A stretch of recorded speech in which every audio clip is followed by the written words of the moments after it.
Hey everyone, आप सभी का स्वागत है हमारे YouTube चैनल में। आई नो कि काफ़ी लंबा टाइम बीत चुका है मुझे एक नए वीडियो को लाए हुए, लेकिन गाइस कुछ इश्यूज चल रही थी मेरे लाइफ में रिलेटेड टू माय हेल्थ, इसीलिए मैं नई वीडियोस नहीं लेके आ पा रही थी। आज एक बहुत ही अमेजिंग न्यू सीरीज आई है। डिस्पाइट माई हेल्थ इश्यूज फिर भी मैं इसे एक्सप्लेन कर रही हूँ क्योंकि इसकी जो स्टोरी है वाकई में काफ़ी ज़्यादा अमेजिंग है। चाहे आप जिस मूड में भी हो, एक बार आपने इसे देख लिया तो आपकी हंसी नहीं रुकेगी।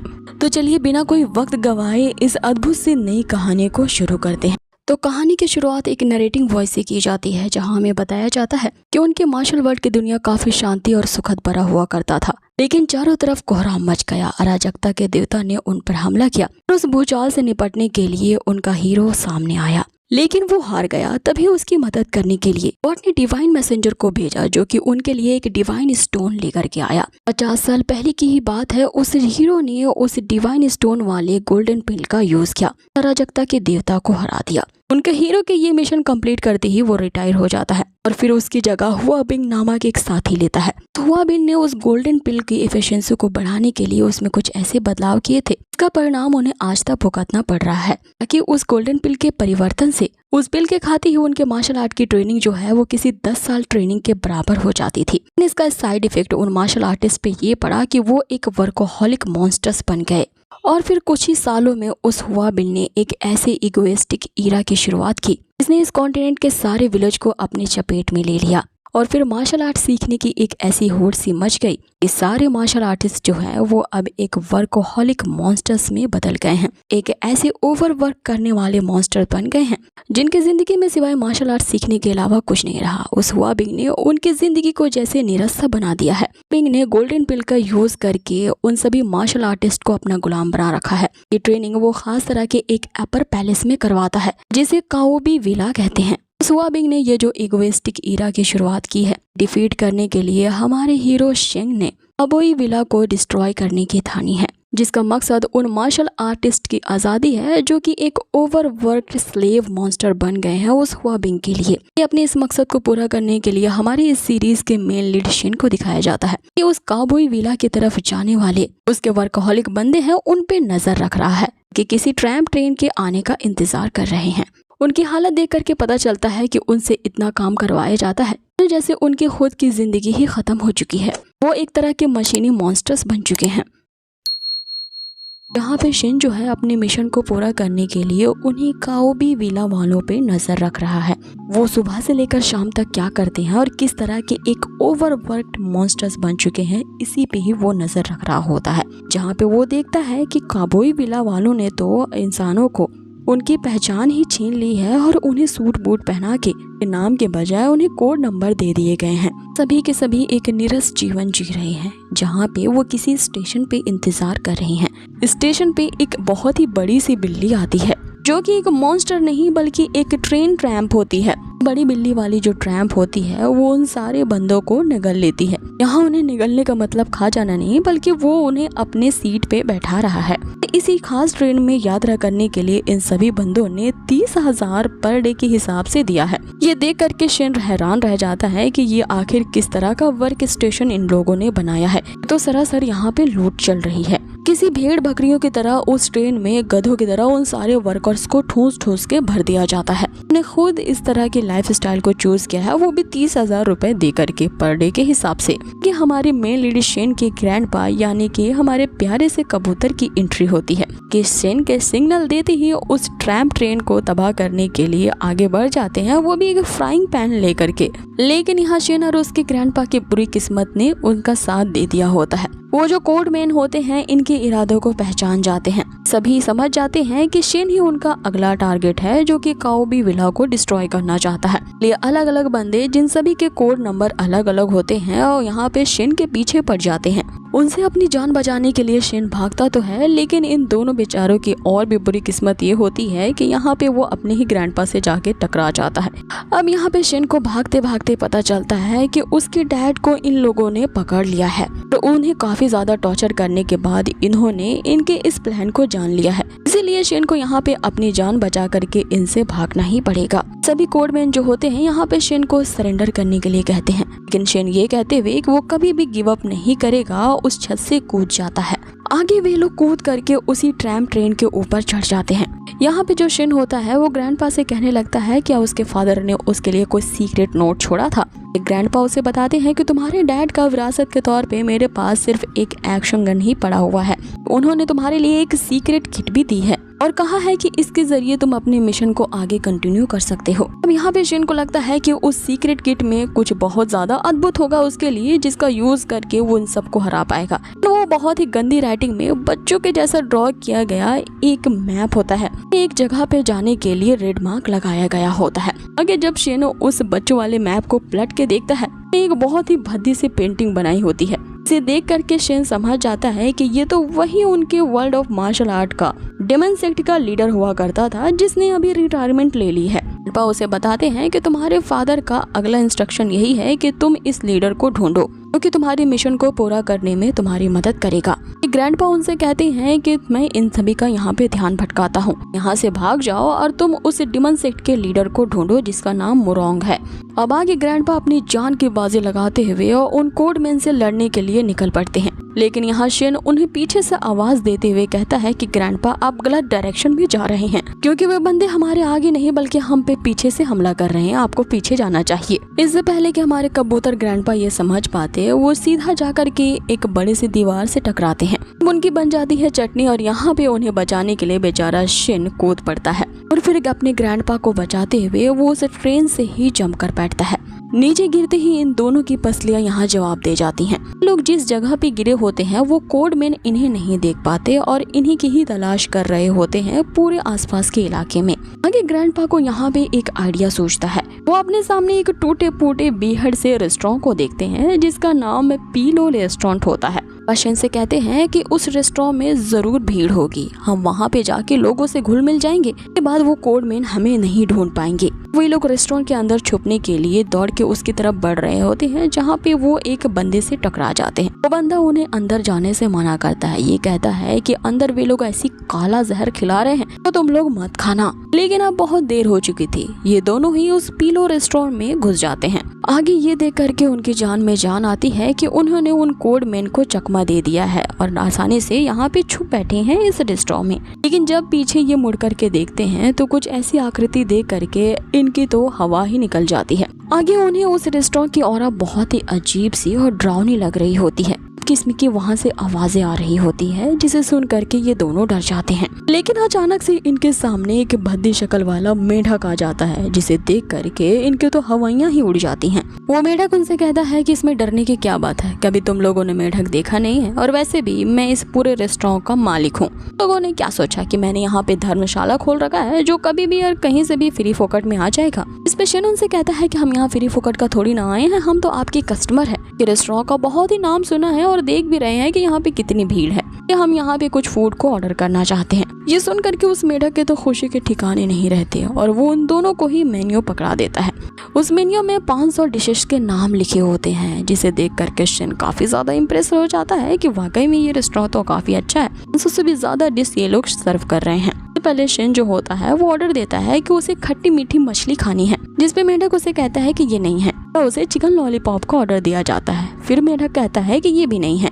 इस तरह से यहाँ जो शेन होता है वो उस मेन्यू कार्ड के सारे डिशेस को पढ़ डालता है, लेकिन सभी के जवाब में वो मेढक बस यही कहता है कि ये नहीं है, ये नहीं है। अब यहाँ शेन का पारा चढ़ जाता है और वो मेढक से चिल्लाते हुए कहने लगता है तो तुम्हारे इस उजड़े चमन वाले रेस्टोरेंट में कुछ खाने लायक हमें मिलेगा या कुछ भी नहीं है। जिसपे मेढक उसे यही जवाब देता है कि आजकल के कस्टमर खाने में बहुत ही आनाकानी करते हैं, वो बहुत ही चूजी और पिकी हो गए हैं। चलो मैं ही तुम्हें कुछ रिकमेंड कर देता हूँ। आजकल हमारे शेफ ने एक ऐसी लेटेस्ट डिश बनाई है जो कि बहुत ही अमेजिंग है और इस डिश का नाम है रोस्टेड पिजन। तला हुआ कबूतर का नाम सुन करके यहाँ पे ग्रैंडपा की तो सिट्टी पिट्टी गुल हो जाती है। शेन यहाँ पे एक तला हुआ पिजन का ऑर्डर दे देता है, जिस पे ग्रैंडपा उसे एक जोरदार किक लगाते हैं कि ये मत बोलो कि मैं तुम्हारा ग्रैंडपा हूँ और तुम रोस्टेड पिजन नहीं खाओगे। जिसपे मेढक उनसे कहता है कि अगर तुम्हें वो तला हुआ पिजन नहीं खाना है, हमारे पास एक और लेटेस्ट डिश है, ये इतना ज्यादा टेस्टी है कि इसे तुमने पहले कभी नहीं खाया होगा। जिसपे यहाँ पे ग्रैंडपा उसे कहते हैं कि इसमें इतना ज्यादा यूनिक क्या है, ये तो तुम सिर्फ फ्राइड राइस की तस्वीर तुम लोगों ने लगा रखी है और फ्राइड राइस जिसमें अंडे डले हो वो तो हर जगह ही मिलते हैं। अब इतनी ज्यादा आना कहानी और बहस के बाद यहाँ जो शेन होता है एक फ्राइड राइस ऑर्डर कर ही देता है। आगे जैसे ही वो किचन के अंदर जाता है फिर से उस रेस्टोरेंट में खामोशी छा जाती है। किचन से आने वाले शैडो को देख करके यहाँ शेन और ग्रैंडपा की हालत खराब हो जाती है कि उस फ्राइड राइस को बनाने वाला जो कुक होता है पता नहीं ऐसी ऐसी हरकतें कर रहा होता है कि मारने काटने की आवाज अंदर से आ रही होती है। अब कुछ ही देर में उनके सामने वो फ्राइड राइस वाली डिश पेश की जाती है जो कि उस रेस्टोरेंट का कुक लेकर के आता है। लेकिन उस डिश को देख करके यहाँ शेन के मुंह से बस वैक ही निकलता है। वो डिश पूरी तरह से जली भुनी होती है। उस कुक ने इस तरह से बनाया होता है कि सभी चीजों को उसने राख कर दिया होता है और आगे उस कुक ने अपना फाइनल टचअप देने के लिए उस पे धनिया और पुदीना का छिड़काव बहुत ही स्टाइल से किया होता है। यहाँ ग्रैंडपा शेन से कहने लगते हैं कि इस बंदे ने जो हमारे सामने पेश किया है ये तो कोई खाना नहीं बल्कि बायोकेमिस्ट्री का एक मलबा लग रहा है और अगर इसे हम लोगों ने खा लिया तो हमारे अंदर जो रिएक्शंस होंगे सुबह देखने के लिए शायद हम जिंदा भी नहीं बचेंगे। शेन यहाँ पे कहता है कि इस फूड को ना खाने का बस एक ही तरीका है। वो अपने पैसों से भरी हुई पोटली को उस शेफ के सामने आगे कर देता है और उससे कहता है कि ये पैसे ले लो और हमारी जान बख्श दो। ये सुन के वो जो कुक होता है वो आग बबूला हो जाता है और शेन से कहने लगता है कि तुम मेरी बेइज्जती कर रहे हो। तुमने क्या सोचा कि मैं अपने ही बनाए हुए खाने को किसी के द्वारा दिए गए पैसे से तोलूंगा? सरासर मेरे कुकिंग टैलेंट का इंसल्ट हुआ। इतना कहते हुए वो झट से उस पैसे को दबोच लेता है। उससे कहता है कि ठीक है भले ही तुम मेरे खाने को पसंद ना करो लेकिन तुम मेरे पैशन को इंसल्ट नहीं कर सकते, इसीलिए तुम्हें ये टेस्ट करके ही जाना पड़ेगा। इसका जो टेस्ट होगा वो काफी ज्यादा यूनिक है जो कि लाखों में एक है। हमारे पास यहाँ पे दो ऑप्शन है, पहले तो इसे ट्राई करो, दूसरा भी पहला वाला ही ऑप्शन है। यहाँ बेचारे शेन को वो जला भुना वाला फ्राइड राइस खाना ही पड़ता है लेकिन जैसे ही वो एक निवाला खाता है उसके तो यहाँ पे मजे ही मजे हो जाते हैं। उसने पहले कभी इस तरह का टेस्ट अनुभव नहीं किया था।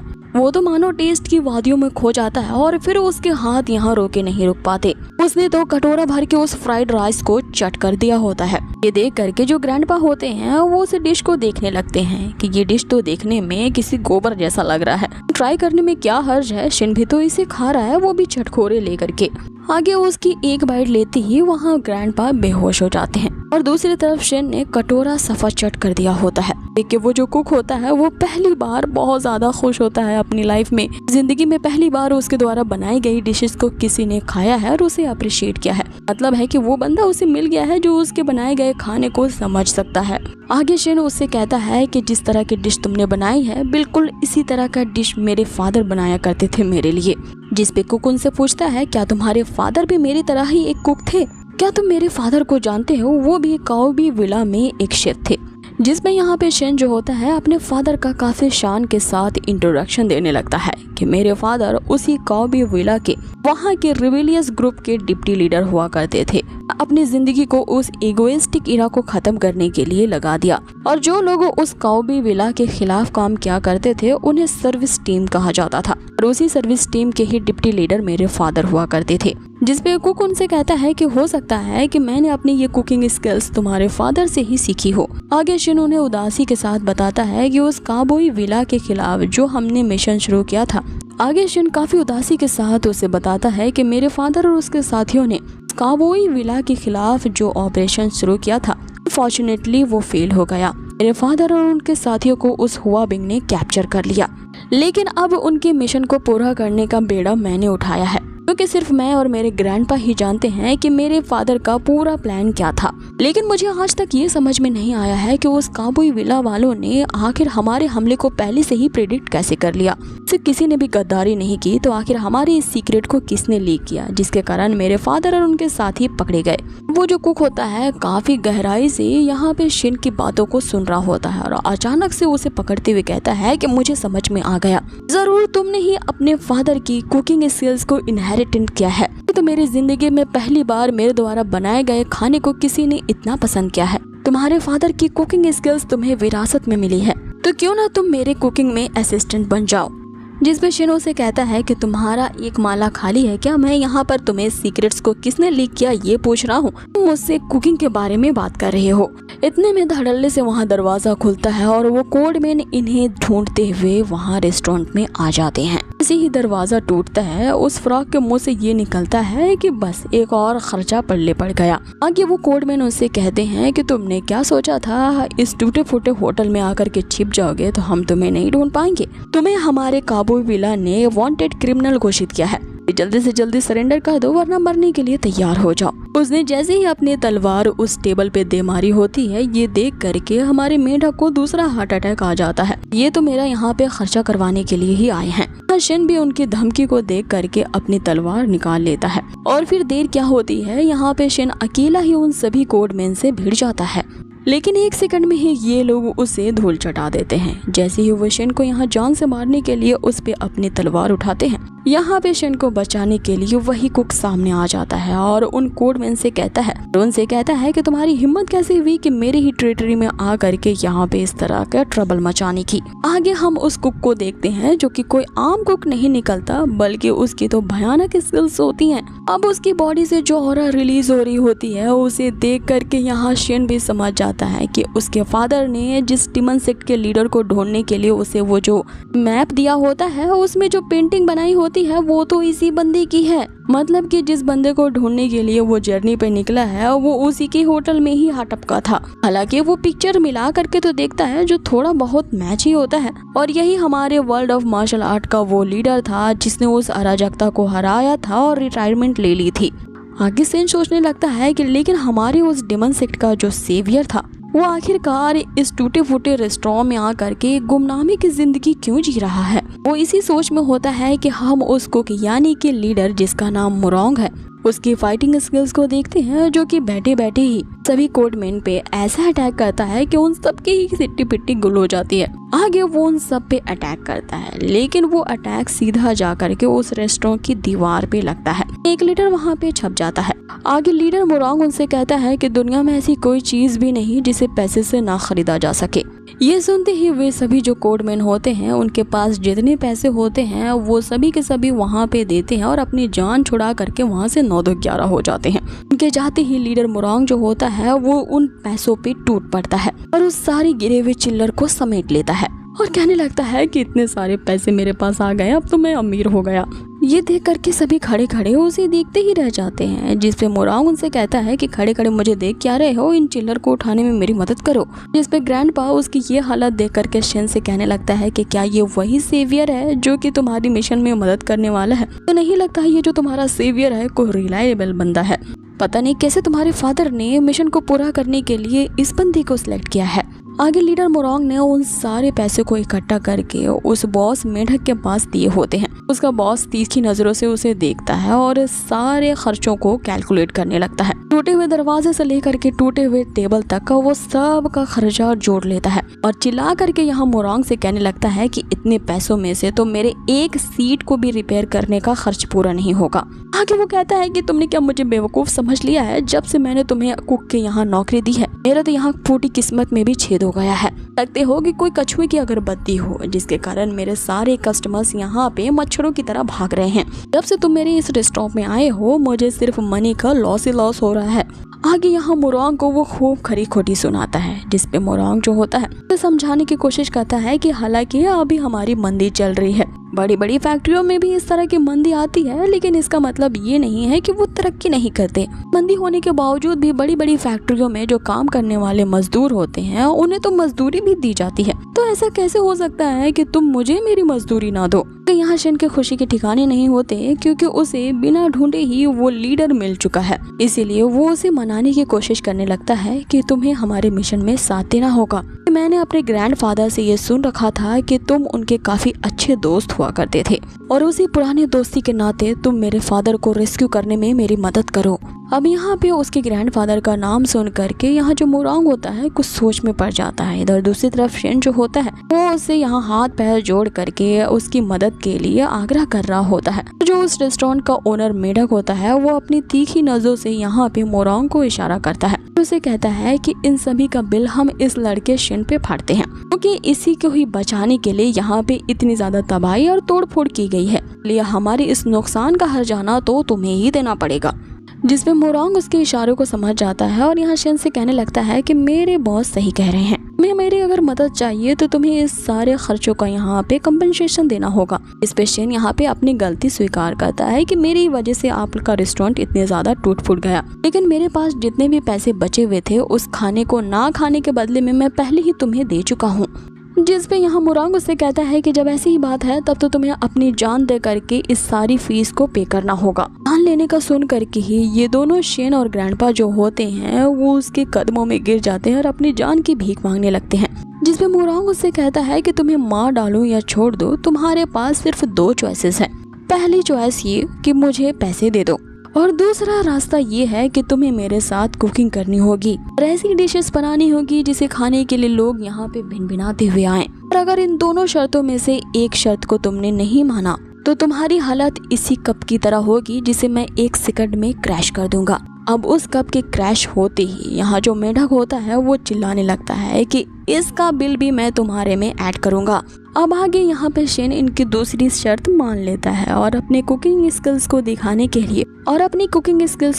के लिए वो उन दोनों के सामने एक आम सा फ्राइड राइस का बोल रखता है। दिखने में तो ये काफी शानदार लग रहा होता है, एक भी दाना इसका जला हुआ नहीं था। सबसे पहले मेढक टेस्ट करता है। टेस्ट करते ही वो उसकी जैसी हवाइयां ही उड़ जाती हैं। वो तो जैसे स्वाद के समुंदर में गोते खाने लगता है। लोगों के एक्सप्रेशन देख के ऐसा लगता है कि इन्होंने पहले कभी इस तरह की डिश कभी टेस्ट ही नहीं की थी। उस एक फ्राइड राइस के ड्रीमी टेस्ट में ये लोग जैसे खो जाते हैं। आगे मोरांग भी उस टेस्ट के मजे लेने लगता है, लेकिन वो ये सोच करके रुक जाता है और शेन को तारीफ नहीं करता, इसकी बनाई हुई डिश की तारीफ की तो ये समझेगा कि इसने मुझे इम्प्रेस कर दिया है और मैं इसके खाने से सेटिस्फाइड हूँ, इसलिए मुझे झूठा दिखावा करना पड़ेगा कि मुझे इसकी डिश जरा भी पसंद नहीं आई। और आगे वो उसकी डिश में कमियां निकालने के लिए जैसे ही मुंह खोलता है, हम देखते हैं कि उस मेढक ने अपना कटोरा चट कर दिया होता है। वो उस मोरांग के कटोरे पे हाथ साफ करने के लिए उसके कटोरे को छीन रहा होता है, लेकिन मोरांग यहाँ पे अपने हिस्से के फ्राइड राइस उसे नहीं देना चाहता था। इन दोनों में उस फ्राइड राइस को लेकर के छीना झपटी शुरू हो जाती है। ये देख करके यहाँ ग्रैंडपा कहते हैं कि इनके रिएक्शन से देखकर पता चल रहा है कि ये लोग तुम्हारी कुकिंग से काफी ज्यादा खुश हैं। इधर वहाँ बॉस फ्रॉग सोचने लगता है कि अगर इस लड़के को अपने साथ रख लिया जाए तो कस्टमर की बारिश होगी और उसके बाद फिर पैसे ही पैसे होंगे। दूसरी तरफ यहाँ मोरांग सोचने लगता है कि हालांकि इस लड़के ने बहुत ही बोरिंग और प्लेन सा डिश बनाया है, लेकिन इसकी तारीफ मैं अभी नहीं करूँगा और ना नुकुर करते हुए अपने साथ काम पे रखने के लिए हाँ बोल देता हूँ। अब आगे बॉस मेढक भी राजी हो जाता है और उसे अपने रेस्टोरेंट में काम देने के लिए उसे ये भी कहता है कि आखिर में जो टूटा हुआ कप था उसकी भरपाई तो तुम्हें ही करनी पड़ेगी। साथ ही यहाँ पे जो डोर्स का डैमेज हुआ है, विंडोज टूटी गई हैं, टेबल और चेयर, इन सभी के पैसे मैं तुम्हारी ही तनख्वाह से काटूंगा। और सारा कैलकुलेशन करने के बाद यहाँ पे 26 लाख का तुम्हारे पे कर्ज चढ़ता है। इस कर्ज को चुकाने के लिए तुम्हें हमारे रेस्टोरेंट में 5 महीने और 3 दिनों तक काम करना पड़ेगा, तभी तुम पे हमारे रेस्टोरेंट का ये जो तोड़ फोड़ का चढ़ा हुआ कर्ज है तुम इतने दिनों का जॉब करके ही पे ऑफ कर पाओगे। यहाँ जो शेन होता है वो तुरंत ही इनकी कंडीशन पे एग्री कर देता है और उन्हें प्रॉमिस करता है, जिसपे मोरांग और वो जो बॉस होता है वो तुरंत ही यहाँ शेन को कॉन्ट्रैक्ट साइन करवाने के लिए वो टॉयलेट की तरफ जाते हैं, क्योंकि सिर्फ टॉयलेट में ही उनके पास पेपर होता है। और शेन अपने आप से यही वादा कर रहा होता है कि उसने इतनी आसानी से इन्हें ये प्रॉमिस इसलिए कर दिया है क्योंकि वो इस रेस्टोरेंट में रह करके लीडर मोरांग को ये मनवाना चाहता है कि वो उसके फादर को बचाने के लिए राजी हो जाएं। आगे हमें काबोई विला को दिखाया जाता है जहाँ पे नहीं पकड़े गए कैदियों को टॉर्चर किया जा रहा था। वहाँ पे कोडमैन आकर के इनको आज की हुई घटना के बारे में रिपोर्ट करता है कि 2 कैदी यहाँ से भाग चुके हैं और वो सीक्रेटली उस पीलो रेस्टोरेंट में जा छुपे हैं। इस पे हुआ बिंग उनसे कहता है कि उन 2 कैदियों की इतनी मजाल कि वो मेरे चंगुल से बच जाए। तो देखते हैं कि वे चूहे मेरे कब्जे से कितने दिनों तक बच पाते हैं। अब असली गेम शुरू होता है। इधर दूसरी तरफ हमें रेस्टोरेंट को दिखाया जाता है। पे हम एक कोडमैन को देखते हैं जो कि बेहोशी की हालत में उसी रेस्टोरेंट के एक कोने में पड़ा था, जिसके ऊपर किसी की भी नजर नहीं गई थी। अब उस कोडमैन को वहाँ पे कॉल आ रहे होते हैं। उसके जागने के बाद क्या होगा, अपने बाकी साथियों को खबर करेगा या उसके साथ ही यहाँ पे टॉर्चर किया जाएगा, सब कुछ जानेंगे हम इसके नेक्स्ट एपिसोड पे, जो कि बहुत ही जल्द आएगा। गाइस, जाने से पहले रिक्वेस्ट जरूर करूंगी कि अगर आपको ये नई सीरीज अच्छी लगी हो तो बिना लाइक किए ना जाएं और हाँ, आप मेरी अगर खैरियत चाहते हैं तो प्लीज़ कमेंट में मेरे लिए गेट वेल सून का विश ज़रूर करना। बहुत ही जल्द मिलते हैं इसके नेक्स्ट एपिसोड पे। Till then take care, stay healthy, good bye.